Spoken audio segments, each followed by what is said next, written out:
Hello, it is Police Academy night, and I believe tonight's topic is de-escalation.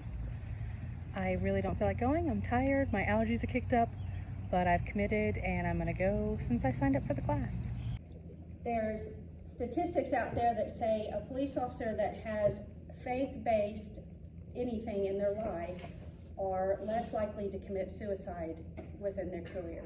So if they have some type of, whether it's organized religion or not, but they have some type of faith in their life, they're less likely to commit suicide.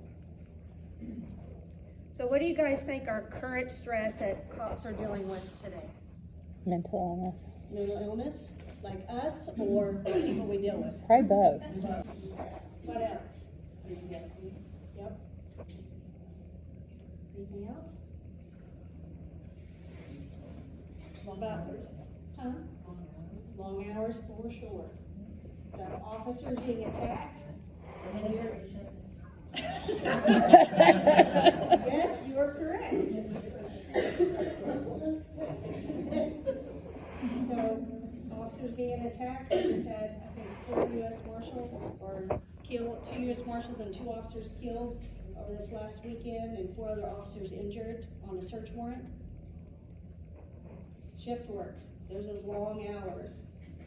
Get your body out of rhythm to work nights consistently. National suicide, we actually rank right behind the military when it comes to suicides. It's not reported. What do you think that might be? There's a lot of shame associated with it. Departments don't want to claim the officer that killed himself. Families don't want that out in the media. Pandemics, we've had to get through that one. Health and cardiac issues. Have you seen the, well, you've obviously heard of all the donut jokes when it comes to police. There's a reason for it. A lot of us are dealing with health issues, weight issues, conditioning issues. Where is there to go eat at 3 o'clock in the morning? Yeah. Donut store or some fast food restaurant, and if you're not really prepared, I bet you nobody's bringing their lunch. Self-destruction and addiction. Line of duty deaths. Maintaining relationships, that's a hard one for us. Just the daily job. Administration, policies, government. So our job is one of high stakes and high consequences. Do you have an idea of maybe what that means? What are the stakes for us? Life and death every day. Life and death every day. Can you imagine what it would be like to go to work knowing your job is life and death every single day? Job requires attention to detail for survival of all. Not just me, but the survival of the person that maybe I'm going to that call to, the survival of the other officers, the citizen, maybe bystanders. We become a police officer. It's not what I do, it's what I am. And that's where we start to get things blurred. You take that calling, you take that role as a police officer so dearly that it becomes so embedded in your personality and who you are. It becomes more of who you are than what you do. At home, you didn't want to go to the lake with them that weekend, and they wanted a welfare check done, and we couldn't get anyone to answer the door. Call the family back and tell them nobody's answering the door, and they requested us to force entry. So we got America's Heroes over there, and the firemen came, and they lifted the patio door, but we found their son deceased inside the house. And they had a long drive to make to get back to us. Do I want to call that mom and dad and tell them their son is gone when they have like a 2.5 hour drive or whatever it is to get back to them? Hard choice to make, but I don't want them having a wreck trying to get to me when they can't change anything. When they got there, they were livid. The dad chewed me out, up and down, and took all his anger and all his grief out on me because I didn't tell them that something had happened to their son. And I tried to see it as a gift that I gave them for 2.5 more hours. They thought maybe that he was still here. But those are some of the hardest calls. It's not managing the scene, it's talking to the families. Victimized children, See those little ones that have been hurt? Officer-involved shootings. Witnessing the death of a fellow law enforcement officer. But trauma is just basically, it's too much, too fast. So much has hit you all at once and your heart is absolutely broken. Trauma can cause exhaustion, fear, and a sense of being overwhelmed. When something happens and it puts absolute fear into your life because something has happened that you had no control over, so now you're scared that everything all the time is going to go wrong again. And you live in that state.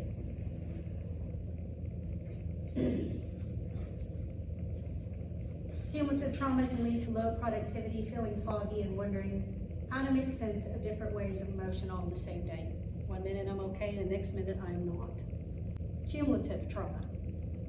So military, not comparing exactly, but usually if they go on a deployment and it's not a great deployment, they have it all forced out of in about a year, year and a half. Could be more depending on the deployments they make. Here on home soil, your police officers have a 20-year career of exposure. 20-year career at least of trauma getting thrown at them, a majority of their time on.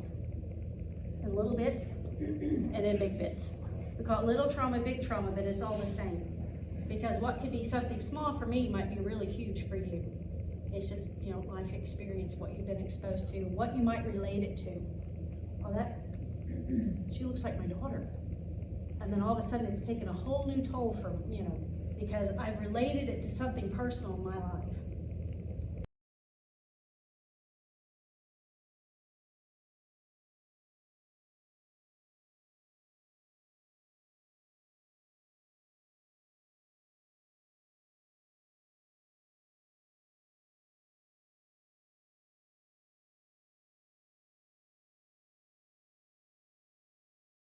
Tonight's topic was emotional survival for first responders. It was a good topic.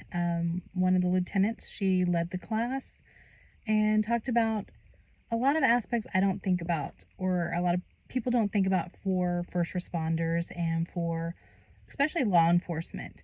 They have jobs where when they get up and go to work, they may not come home. They may not survive their shift. It's very stressful. It leads to other issues. They have sleep problems. A lot of officers commit suicide. There's just a lot of problems that can come into it.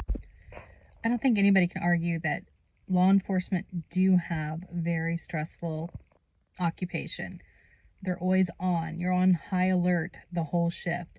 And then when you get home, it takes time to decompress, and then you go back and do that shift again tomorrow. It sounds like they have, looks like, I think it was 8 days on, 6 days off, or something like that.